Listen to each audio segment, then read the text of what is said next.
so I'm excited to talk to Brad Flora today. Brad, actually tell us a little bit about your background.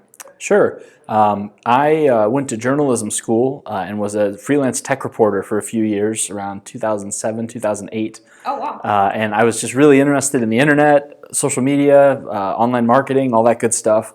And I decided to start my first startup, which was a kind of a Huffington Post clone for Chicago called Windy Citizen. So I started my first company a couple years out of college. It was a bootstrapped, basically a big Drupal a fiasco website. And that led to an interest in online advertising, which led to starting a company called Perfect Audience, which was a retargeting tool for e-commerce companies and SaaS companies. I sold that company in 2014 to one of our customers, and since then I've been focused in on angel investing in startups. Great. Well, I think this is what people want to hear about today. But I think before we go down that path about talking about investing, actually, I'm kind of curious. So, you know, Windy Citizen, in fact, actually, we met when you were starting or running that, and then you were in Chicago at the time, but then you moved out to SF. I'm kind of curious, why did you move out to SF, and what are your thoughts about that? Should companies move here, or what do you think about the Midwest these days for starting a company? Sure. So I was in Chicago for about 5 years. Went to grad school at Northwestern and thought, I want to stay here. I'm from the Midwest, so Chicago's kind of the capital of where I'm from. The problem I had was, even after I raised my first maybe $200,000 worth of funding for my company, I had a hard time finding engineers, technical talent to join the company. And the blame is probably 90% me, just not knowing how to recruit and how to persuade someone to join my fledgling enterprise. But I definitely got the feeling that people that were working in the Midwest who could get jobs working at Groupon or places like that were very happy doing that. And if they wanted to work for a West Coast company, they could stay in Chicago and do it remotely. Very few people were interested in joining an early stage venture and getting equity and being part of a founding team. The people that were, they go west, they go east. So I felt like it was easier for me to move myself where the crazy people were than to try to find crazy people in Chicago. Do you think that's changed, or do you feel like you're not quite sure about that? Well, I think it's probably still generally true. Okay.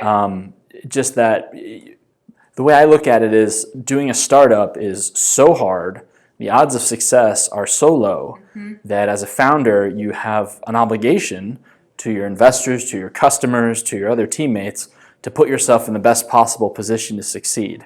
That doesn't mean every company needs to go to one of the coasts, but for a lot of companies it does. And in my case, it did.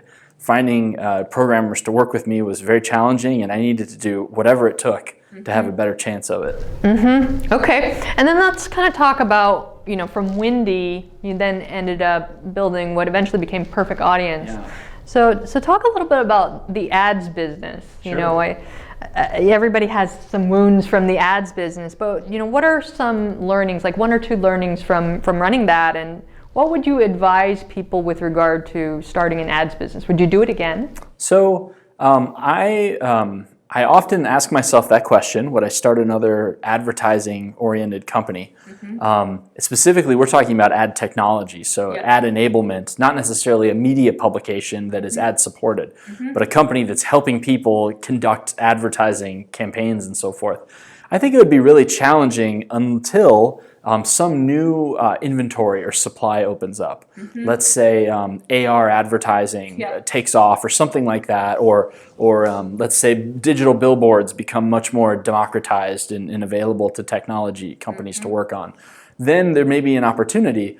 Right now, though, desktop advertising is very much like a colonized space, and Google and Facebook have all the data and so much control over that if you are looking to spend a lot of money, they're the best option for you.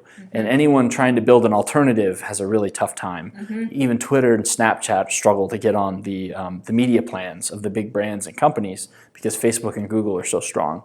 I think mobile, there's a lot more opportunity, but there's just, there's probably 12 companies that are controlling that at this point, just because that's become pretty mature too. So starting a company trying to work in that mix, I think, would be very tough right now. I still see every now and then, it's been probably a year or so, but after I sold the company, I would get pitched by a lot of people that were doing Facebook API implementations. And my advice to them was, take this passion that you have and do something else with it. Find a kernel of what you're doing now that could be relevant to some other market or some other business opportunity, and pursue that, because Facebook will not be your friend. Yeah. Okay. And we'll probably post this on Facebook so that they hear that loud and clear. Yeah. But let's switch gears a little bit. I think that's a good segue into talking about some of the investments you've done. Like, what kinds of categories are you interested in? Sure. So I am interested. So a lot of my investment interest came out of my learnings from running Perfect Audience. So we had two kinds of companies that we worked with. We worked with retail, kind of direct-to-consumer brands. So companies like BarkBox, for example, were customers of ours. And then we also worked with boring SaaS companies that were selling B2B products that had huge LTVs. So like New Relic, for example. So those are companies that, since I got to talk to executives and leaders at those companies a lot, I felt like those were two categories that I'm drawn to as an investor.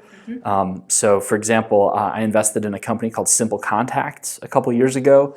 They have an app and they sell contact lenses direct to consumer through the app. Okay. And that's one where, through talking with the founders when they were raising money, I was so impressed by their deep understanding and interest in how they were going to acquire customers on Facebook and Instagram and Google. They weren't shying away from it, and they very much had a acquisition first view of how to operate their business, which I think is very important for companies like that are consumer oriented. And then on the SaaS side of things, I'm always looking for companies that can kind of do what I wasn't able to do with Perfect Audience, which is successfully go up market.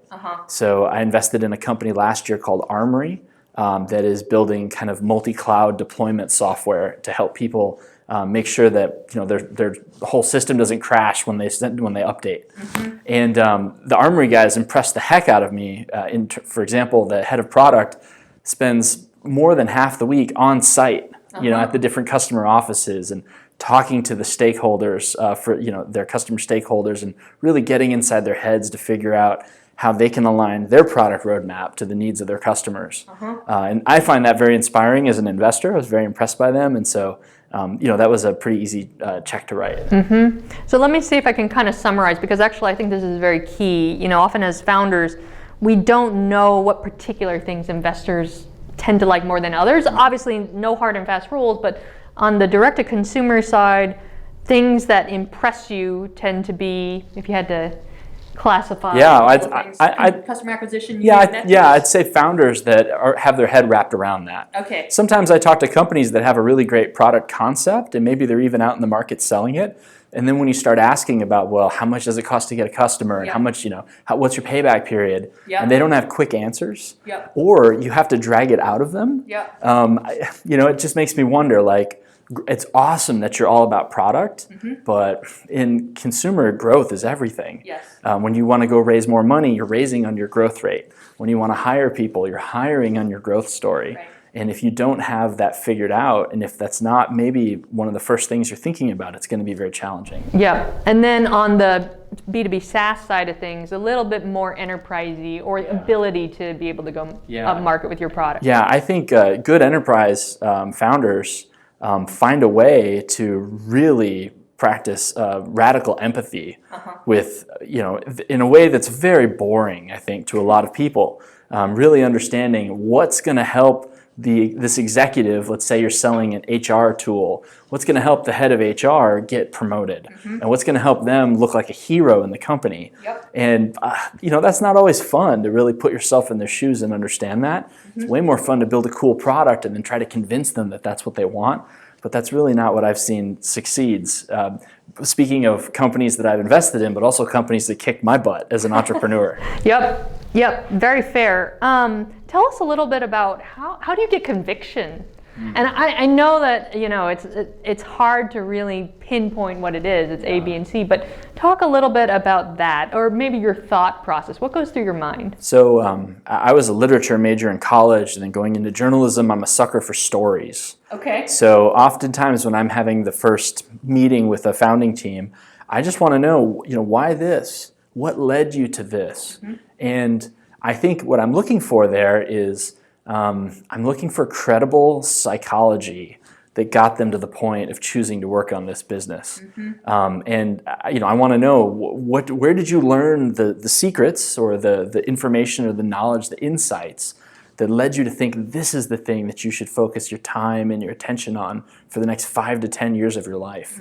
And I'd like to think that if it's not really making sense, I'll get a feel for that. But the companies that I get most excited about have a really tight union of biography, founder biography, and market opportunity. So you can call that founder, market fit or whatnot. But that's kind of what I'm trying to suss out during my initial conversations with founders. Okay. And what is your process? So you talk with an entrepreneur, and then what happens after that? So I'm always trying to become better as an angel investor in general. I think I have a lot to learn.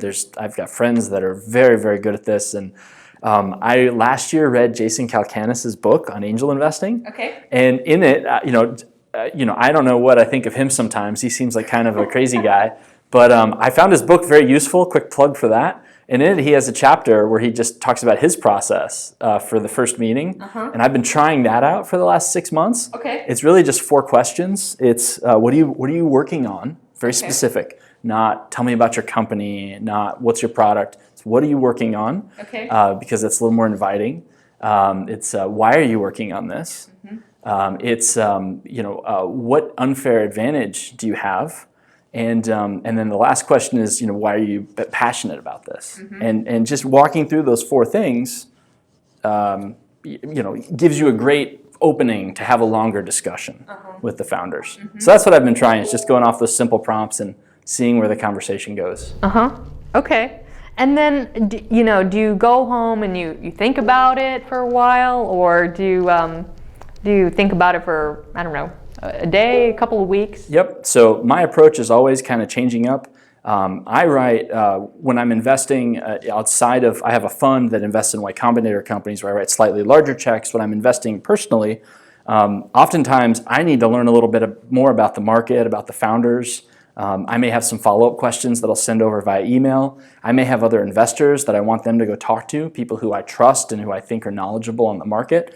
So oftentimes the first thing I do, if I kind of like the team, will be to make a bunch of intros to other investors I know, in the hope that if it all pans out, there'll still be some room for me to get in there. But I think of when I was first doing fundraising, I had a few investors that just opened the doors to a lot of relationships for me that was very helpful. So I'd like to try to return the favor with companies that I like. Interesting. Very cool. So how should a founder get in touch with you? So the easiest way to do it, I have an AngelList profile, and you can just send me a message through there. Okay. I try to respond to everything. Sometimes you get like a crazy message, but I try to give at least a 1-line thing. So if you're pitching me an ad tech thing, I'll write back, no thanks. Okay. But yeah, that's probably the best way. Okay. Well, I'm sure you're going to get a barrage of messages. And then I think, once let's say you write that check, what happens after that? Like, is there a way that you work with portfolio companies? Do you work with them? Or is it more if they need help, or what happens? So my approach to post-investment activities, again, strongly based on my experience as a founder. When I was a founder, the last thing I wanted was my investors to be emailing me all the time. Okay. Yep. I wanted none of that. But what I also wanted, which is not fair, is I wanted them to respond immediately if I wrote them asking for help with something. So that's what I try to do. Okay. I try to respond to every investor update, even if it's just like, hey, great job with that one metric this time.